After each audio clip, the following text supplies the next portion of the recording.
E aí, galera, maravilha da natureza! Você está tudo bem aí, tranquilo, relaxado aí no seu assento, preparado para mais uma aula de cinemática, hoje sobre um movimento muito especial, galera, chamado movimento uniformemente variado, o famoso MUVI, movimento uniformemente variado. O que é um movimento uniformemente variado? Olha só o nome, galera, movimento, está mudando a posição em relação a uma referência. Uniformemente variado, ou seja, tem alguma coisa que está variando sempre o mesmo tanto.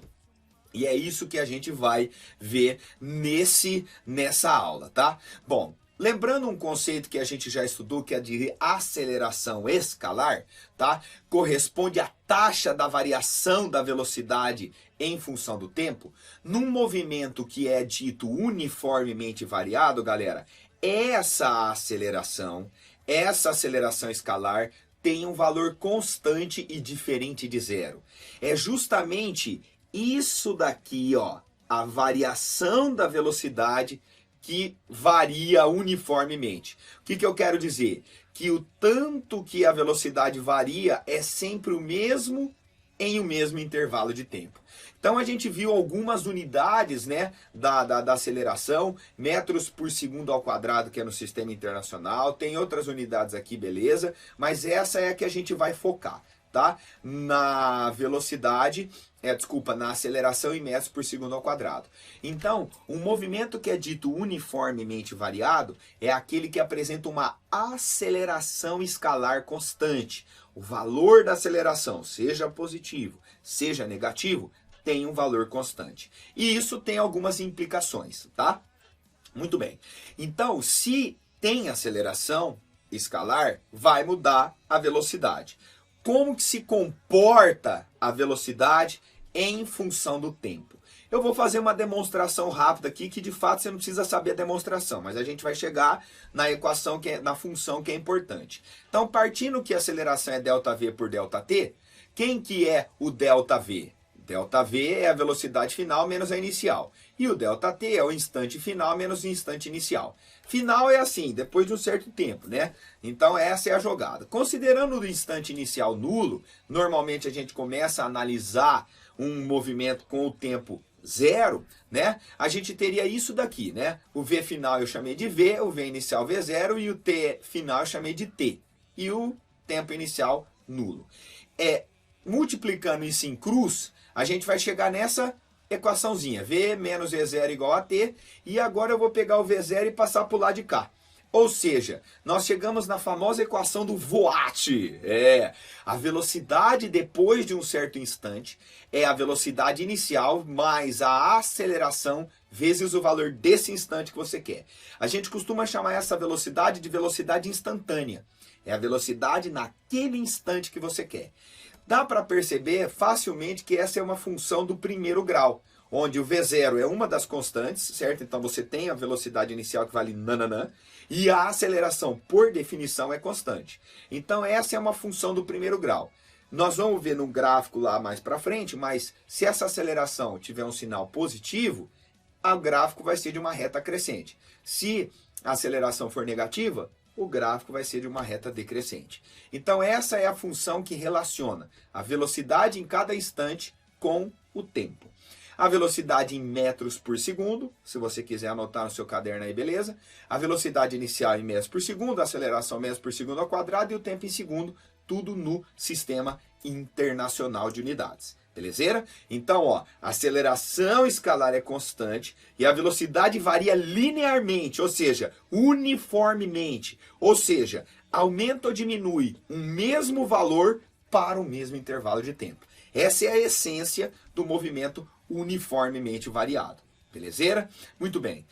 Nós já vimos em outras aulas que quando o movimento é acelerado e o módulo da velocidade aumenta, a aceleração e a velocidade tem que ter mesmos sinais, tá? Mesmo sinal. E quando a gente tem o movimento retardado, aqui está mesmos sinal. Eu vou corrigir aqui, ó. Mesmos sinais. Aqui é ao vivo, rapaz. Ó, mesmos sinais. Beleza?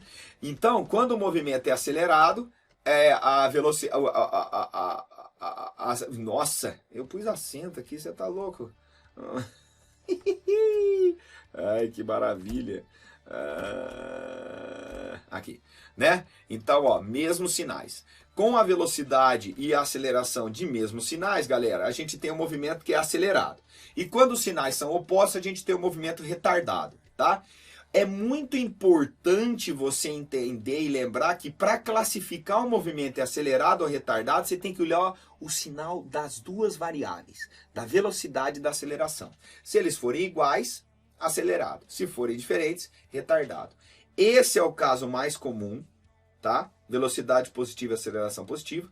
E esse é o caso mais comum de retardado, velocidade positiva e aceleração negativa. Bom, feito isso, nós vamos para a função horária da posição. E aí a gente vai se aproveitar de uma propriedade desse gráfico de velocidade pelo tempo para chegar na função que coordena as posições ocupadas pelo corpo. Então aqui a gente tem uma velocidade inicial V0 e a velocidade depois de um certo tempo está aqui, ó, V num certo tempo T. Vou já adiantar, essa demonstração você também não precisa saber. O que importa é chegar na expressão lá que você vai usar. Se nós tirarmos essa área é numericamente igual ao ΔS, né? Então a gente viu em um passado não muito longínquo que essa área, que no caso aqui, galera, é um trapézio, corresponde à variação da posição, ao ΔS. Então, partindo disso, ó, que o ΔS é numericamente igual à área, eu vou fazer essa área aqui, ó, base maior mais base menor vezes a altura sobre 2, que é a área do trapézio. A base maior seria a velocidade V, e a base menor seria a velocidade V0. E a altura do trapézio, que você tem que olhar assim tombado, é o próprio T do instante, dividido por 2. Só que esse V aqui vem lá da equação do Voigt. Então, no lugar desse V, eu ponho V0 mais A vezes T, mais o V0 que já estava aqui. Sacaram a jogada? Ó, se você olhar aqui, ó, vou pegar uma canetinha para mostrar. Tá vendo esse V aqui, ó? Ó, tá vendo esse V? Esse V é o V0 mais a T que está aqui, olha que lindo. Sacou? Então, essa é a jogada. Quando a gente vai desenvolvendo essa parada aqui, nós vamos chegar que o ΔS, ó, que é S menos S0, ΔS, que é S menos S0, vai ser o V0 T mais AT quadrado sobre 2. Quando a gente passa esse S0 para lá, nós chegamos na famosa equação do sorvetão. S é igual a S0 mais V0T mais AT quadrado sobre 2, que é uma função do segundo grau, certo? Que é uma função do segundo grau. Se eu mantivesse o S0 aqui, ó, eu teria o deslocamento. Ó que fofo. Então, muitas vezes a gente vai usar essa equaçãozinha aqui quando a gente quiser o deslocamento em um movimento uniformemente variado. Mas a equação que você tem que, de fato, saber, a função horária das posições que localiza o corpo na trajetória, que relaciona o espaço com o tempo, é o sorvetão, que está aqui. Em que o S0 é a posição inicial, o S é a posição depois de um certo tempo, final, em metros. A velocidade V0 é a velocidade inicial e a aceleração A é a aceleração escalar, metros por segundo ao quadrado, constante, porque é um movimento uniformemente variado. Beleza? Então essas são duas equações que vocês têm que ter guardadinhas aí na caixinha de ferramentas de vocês. Agora, como isso é uma função do segundo grau, nós vamos ter um gráfico, que é uma parábola, que pode estar de boca para cima ou de boca para baixo. Aqui eu coloco os 3 gráficos para vocês compararem. A aceleração sendo positiva, perceba que no gráfico da aceleração pelo tempo, a gente tem a aceleração constante e positiva. Aí o gráfico da velocidade, que é o Voigt, é uma reta crescente, e o gráfico da posição, que é uma parábola, vai estar de boca para cima. Sempre que for uma parábola, a posição com o tempo, quer dizer que é um movimento uniformemente variado. Quando a aceleração é negativa, olha aqui, ó, a aceleração negativa, ela vai estar abaixo do eixo, mas constante. Essa é a essência do movimento uniformemente variado. A velocidade inicial está aqui, e se a aceleração é negativa, no VOAT a gente tem um gráfico que é uma reta decrescente. E a parábola do sorvetão vai estar de boca para baixo, que é a função das posições em relação ao tempo. Então, esses são os 3 gráficos que a gente precisa conhecer no estudo de um movimento. O da aceleração, o da velocidade e o da posição. Para fechar a tampa do caixão, nós vamos falar de uma equação que é a equação de Torricelli. Nós vamos deduzir ela rapidamente, mas também você não precisa saber essa dedução. Vamos lá. Partindo do ΔS, que é o deslocamento, tá?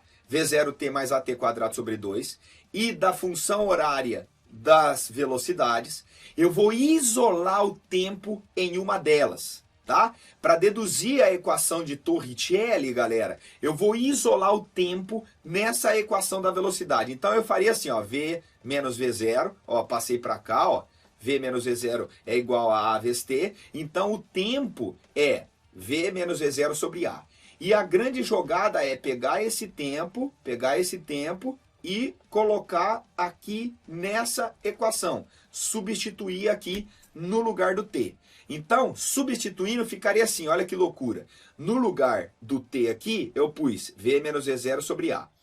No lugar do T ao quadrado, eu pus V menos V0 sobre A elevado ao quadrado. Quando a gente desenvolve essa parada toda, galera, V, nananana, nós vamos chegar na equação de Torricelli, que ela é a equação que não depende do tempo, beleza? Ó, é uma equação que não depende do tempo. V ao quadrado é igual a V0 ao quadrado mais 2A vezes ΔS. Então essas são as equações que regem o movimento uniformemente variado. Então é isso que tem para falar do movimento uniformemente variado. As equações que descrevem a posição, a velocidade em função do tempo, Torricelli, que é uma equação que não depende do tempo, e os gráficos de reta e parábola que descrevem a velocidade e a posição. Valeu? Então até a próxima, vamos deixar tudo isso guardadinho na caixinha de ferramentas e bora resolver problemas, porque é assim que nós vamos treinar essa bagaça. Grande abraço e até a próxima!